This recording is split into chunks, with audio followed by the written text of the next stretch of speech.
Howdy. Do I look alright? I'm back at the Homeland Heritage Park.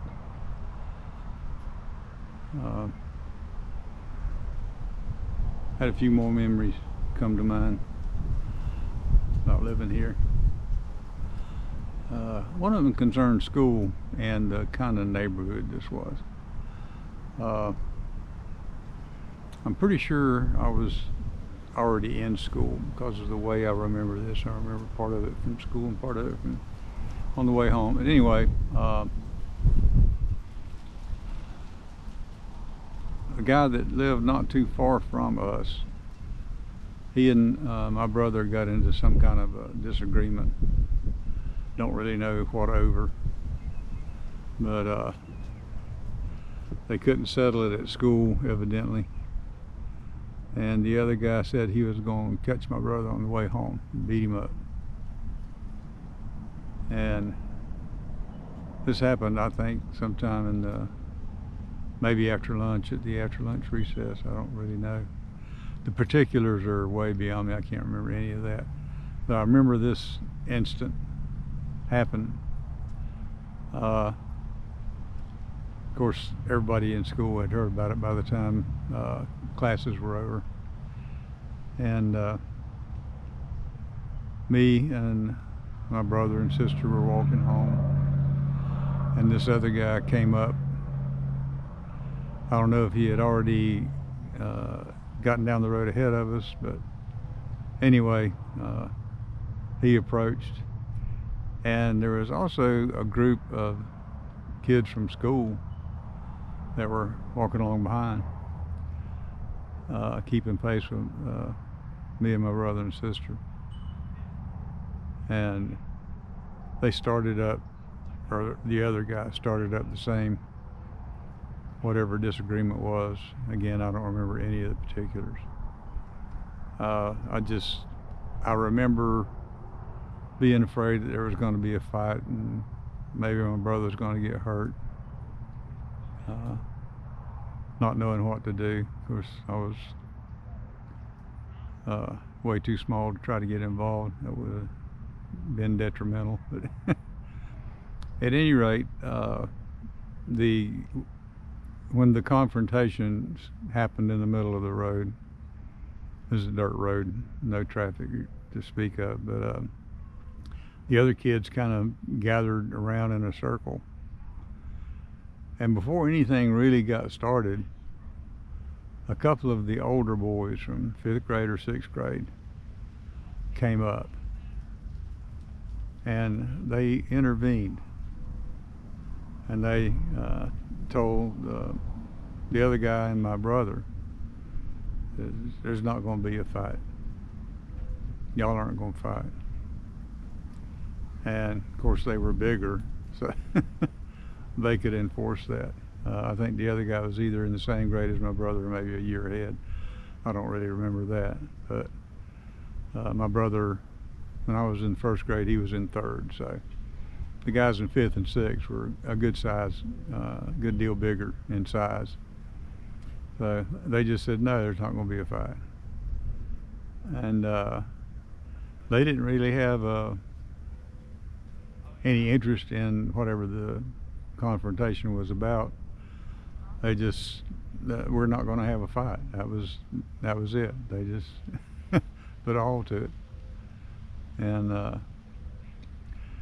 don't know if they walked my brother and me and my sister, I don't know if they walked us on home, but that was the end of it. Nothing became of it after that. It seems it may have become fairly obvious to the other guy that had the bone to pick with my brother that if he did try to start a fight later on, there may be some repercussions that he wasn't really willing to go through. So this, it was a very friendly neighborhood, and kids could have squabbles. I remember having disagreements over shooting a game of marbles, but that never really amounted to too much. But just the neighborhood in general Homeland was a fun place for a kid to grow up. You knew most of the people, and the people that you didn't know, my parents probably knew. So, but pretty much had free reign to walk, go where we wanted to, meet up with people and play games. I kind of, well, I've missed it throughout the years because a lot of really fond memories were formed right here. The other thing I was going to mention, I mentioned in a previous video about the back porch had a counter built on the side of the back porch, and there was a pitcher pump and a sink built into that counter, or the counter was built around the pitcher pump, but there was a sink built into the counter. We didn't have running water, and there was no no indoor plumbing. We had an outhouse that was a good ways to the west of where the house was. It was kind of between the garden area and the grove, and it consisted of a little house with a door that closed, some ventilation up top, seat with a hole in it, wooden seat with a hole in it, over an open pit. It was square, maybe 8 feet deep, I don't really know, but that was our plumbing. A pitcher pump for the sink, and the outhouse. We took baths, as best I can recall, in a number 2 wash tub on the back porch. Of course, the water from the shallow well was kind of cold, but in the summertime that wasn't that big a deal. In the wintertime, Mom or Dad or both would heat water on the stove to warm up the bath. But that was never really an issue. I was fine with it. I think my brother and sister were fine with it as well. Didn't really bother us having to bathe on the back porch. Of course, it was one at a time. Naturally, the number 2 wash tub is not very big enough for a kid to sit down and cross your legs and splash water all over you and soap and rinse off. And it worked. We stayed clean. Another thing I got in trouble for big time, my brother and I had a BB gun. I don't know if we'd gotten it for Christmas or what the deal was, but we had a BB gun, and had a box of BBs to go with it, and we would plink it and all kind of stuff. Tin cans, old oranges. We'd make targets, prop things up on the fence post and try to shoot them off. And eventually we ran out of BBs and asked our dad to get us some more BBs. And he said he would when he thought about it. So the BB gun stayed on the back porch for a week, 2 weeks, I don't know. And no BBs. I mean, we double checked, there weren't any BBs in it. But unbeknownst to me, there had been a BB stuck in the barrel and had never been shot out. And over the course of the BB gun sitting on the back porch, somehow or another, that BB got loosened up. But my mom was hanging clothes. The clothesline was over next to the rabbit pens, and she was out there hanging up clothes. And I had got the BB gun, and I leaned over the the shelf there by the sink and took aim on my mom's shoulder and pulled the trigger. And instead of just making the noise, it actually shot that BB. Hit my mom right on the shoulder. I mean, I hit right where I was aiming. But I was as surprised, or more surprised than she was. I was not expecting that in any way, shape, or form. And she hollered and turned around to see what I was doing and told me to put that gun down right now. And she came and gave me a talking to and told me to sit on the steps till Dad got home. And I got another talking to when Dad got home. And Dad says, y'all are out of BBs for a while. And it was a long time before we got any more BBs, but we had a lesson in gun safety with that BB gun. He had already told us not to aim it at anybody, you know, all that stuff. And I told him that I thought it was empty. He said, you never point a gun at anybody. Even if you know it's empty, you don't point a gun at somebody. I took that to heart. I thought I was going to get a whooping on it, but I didn't. I guess Pop realized that I was more distraught over it than my mom was. She just had a welt on her arm. I was moping around and all hangdog, expecting a whipping. And my dad, I guess, thought that was good enough. I'd been punished enough in my own mind to make up for what I had done. But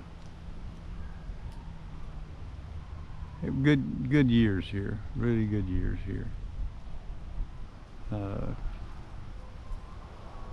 I've got so many memories of just being with other kids, playing, making up games. Whole string of us playing follow the leader and going through all kind of weird rigmaroles trying to keep up with each other. It was just a fun place to be. And going to Martin's Grocery, that was always an event.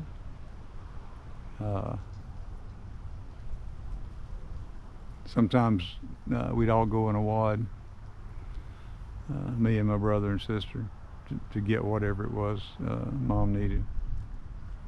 And sometimes there was enough extra money that we could go get whatever it was she needed, and also get us a soft drink piece. And that was a special treat. Get a cold soft drink out of the drink box. And Mr. Martin, Ferdinand, he was a character.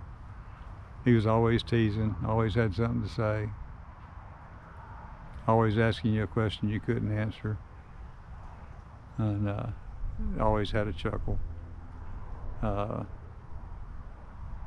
His daughter was married to my dad's first cousin. So we felt like we were related anyway. And Ferdinand's son, Bill, worked in the grocery store when he was a teenager. And when his dad finally retired, Bill took over the store. And eventually the grocery business kind of dwindled down because it was easier to get to Bartow, easier to get other places. But the butcher shop was still a prime attraction, because Martin's was known for really good meat, and Bill was known to cut your meat just like you wanted it. It was the meat market thrived until, well, Bill finally sold it to a friend of mine who also was a butcher, and he kept it going for several more years. I think he's finally retired a couple of years ago, and Martin's Groceries now closed down, is no more. And where the grocery was when it was finally closed was not where it originally was. It was across the street to the west. There was Martin's Grocery on the corner, and then next to that was the dry goods store. And they were like built together.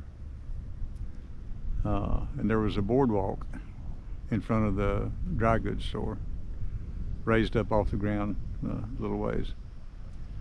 And that was downtown Homeland. Another thing I can remember, someone had I think a 16mm movie projector, and on Saturday nights, some Saturday nights, they would set up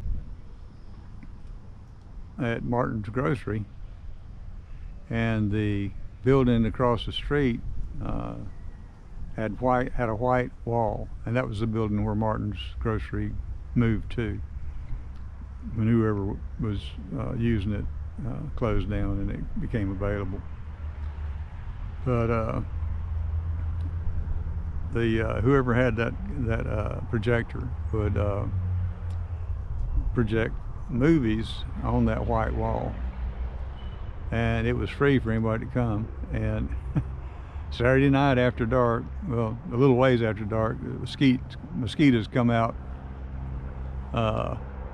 just before dark and stay for about a half hour, and then they kind of disperse. So it was probably a good hour after dark when the person started showing the film.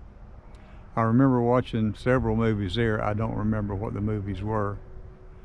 I'm sure they were movies that had been out for quite some time, but seems like I remember a couple of westerns, but not really. But that was interesting. Just half of Homeland would be there to watch the movie, and it was free admission. I think maybe the guy had sold popcorn. The fellow that had the projector, I think he might have sold popcorn, but there was no price of admission to watch the movie. Just come down and watch. That was a lot of fun as well. Homeland in the last couple of decades has become kind of gentrified. Some people from Bartow or South Lakeland want to get away from the hustle and bustle of a larger city, have built houses on big lots here in Homeland, and there's some really nice homes down here now. The population is nowhere near what it was when we lived here, but it's still a friendly, welcoming community, and the people that live here are happy to be here, and so were we. But eventually we moved, and we wound up back in Fort Meade. That'll be coming up in a future video, but for this one, that'll do.